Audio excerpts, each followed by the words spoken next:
ये राजस्थान के उन दिनों की बात है जब वहाँ लोग ज़्यादातर शादी के बाद पत्नी को घर में छोड़कर शहर की तरफ कमाने निकल जाया करते थे और 9 या 10 साल बाद अच्छे से कमाकर वापस लौटते थे शहर से। एक बार की बात है, एक शंकर नाम के युवक ने शादी के 2 साल बाद परदेश जाकर व्यापार करने और पैसे कमाने की इच्छा पिता से जाहिर की। पिता की स्वीकृति दी तो वह अपनी गर्भवती पत्नी को माँ बाप के जिम्मे छोड़कर व्यापार करने चला गया। शंकर ने प्रदेश में खूब मन लगाकर मेहनत की और हर महीने चिट्ठी के द्वारा दोनों तरफ की सकुशल हाल की खबर मिल जाया करती थी। शंकर 17 वर्ष तक शहर में ही रहा। अपनी मेहनत के दम पर अब शंकर बहुत धन कमा चुका था। अब शंकर अपने गांव, अपने परिवार के पास वापस लौटना चाहता था। अगले दिन शंकर ने अपना सामान पैक किया और ट्रेन पकड़ ली। गांव जाने से पहले ही शंकर ने पत्नी को पत्र में लिखकर अपने आने की सूचना दे दी थी।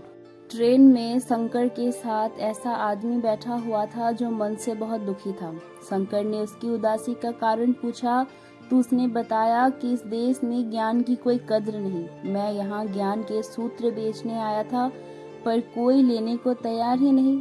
शंकर ने सोचा, इस देश में मैंने बहुत धन कमाया है और यह मेरी कर्म भूमि है, इसका मान रखना चाहिए।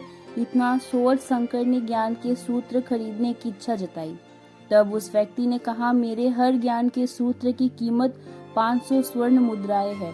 शंकर को तो सौदा बहुत महंगा लग रहा था, लेकिन कर्म भूमि का मान रखने के लिए उसने 500 स्वर्ण मुद्राएं दे दी।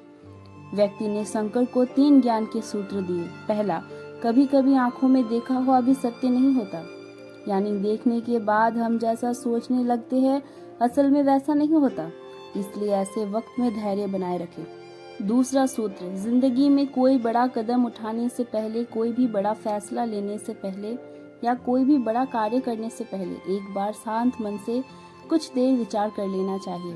तीसरा सूत्र, जिंदगी में कभी भी क्रोध में आकर कोई भी फैसला ना ले। शंकर ने ये तीनों सूत्र अपने मन में बिठा लिया और होनी किताब में लिख लिया। 3 दिनों में यात्रा के बाद शंकर रात्रि के समय गांव पहुंचा। उसने सोचा, इतने सालों बाद घर लौटा हूं तो क्यों ना चुपके से बिना खबर किए सीधा पत्नी के पास पहुंचकर उसे आश्चर्य उपहार दूं। घर के द्वारपालों को मौन रहने का इशारा करके शंकर सीधे अपनी पत्नी के कक्ष में पहुंच गया तो वहां का नजारा देख शंकर के पांव के नीचे जमीन खिसक गई। पलंग पर उसकी पत्नी के पास एक युवक सोया हुआ था। शंकर अत्यंत क्रोध में सोचने लगा कि मैं परदेश में भी इसका चिंता करता रहा और ये यहाँ अन्य पुरुष के साथ लेटी हुई है, दोनों को जिंदा नहीं छोड़ूंगा। इतना सोचते हुए शंकर ने क्रोध में तलवार निकाल ली। वार करने ही जा रहा था कि उतने में ही उसे 500 स्वर्ण मुद्राएं से प्राप्त 3 सूत्र याद आ गए।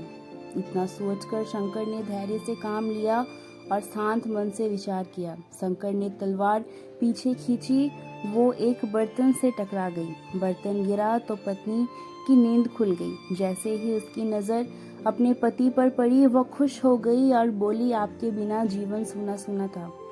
खुशी पत्नी के चेहरे पर साफ झलक रही थी। इंतजार में इतनी वर्ष कैसे निकाले ये मैं ही जानती हूँ। शंकर तो पलंग में सोए पुरुष को देखकर बहुत गुस्सा हो रहा था। पत्नी ने युवक को उठाते हुए कहा, बेटा जाग, देख तेरे पिता आ गए। पत्नी के इतना बोलते ही शंकर शून्य पड़ गया। युवक उठकर जैसे ही पिता को प्रणाम करने के लिए झुका, सर की पगड़ी गिर गई, उसके लंबे बाल बिखर गए। सेठ की पत्नी ने कहा, स्वामी ये आपकी बेटी है।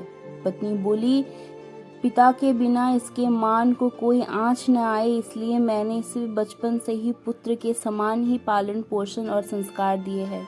यह सुन शंकर की आंखों में बहुत आंसू बहने लगे। पत्नी और बेटी को गले लगाकर सोचने लगा कि यदि आज मैंने उस ज्ञान सूत्र को नहीं अपनाया होता तो जल्दबाजी में कितना अनर्थ हो जाता। मेरे हाथों मेरे निर्दोष परिवार खत्म हो जाता। तो देखा दोस्तों, ज्ञान के वो 3 सूत्र शंकर की जिंदगी में कितना काम का साबित हुआ। दोस्तों, ऐसे ही हम सबकी जिंदगी में होता है। बिना सोचे समझे कई बार ऐसे फैसले ले लेते हैं, क्रोध में धैर्य खो देते हैं। ऐसे कभी नहीं करना चाहिए।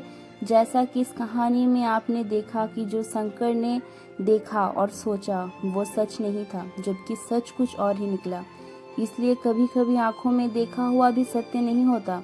कुछ भी बड़ा कदम उठाने से पहले एक बार विचार जरूर कर लेना चाहिए। अगर आपको मेरी वीडियोस अच्छी लगती है तो प्लीज़ मेरे चैनल को सब्सक्राइब कीजिए और बेल आइकन को प्रेस करना ना भूलें। Thank you.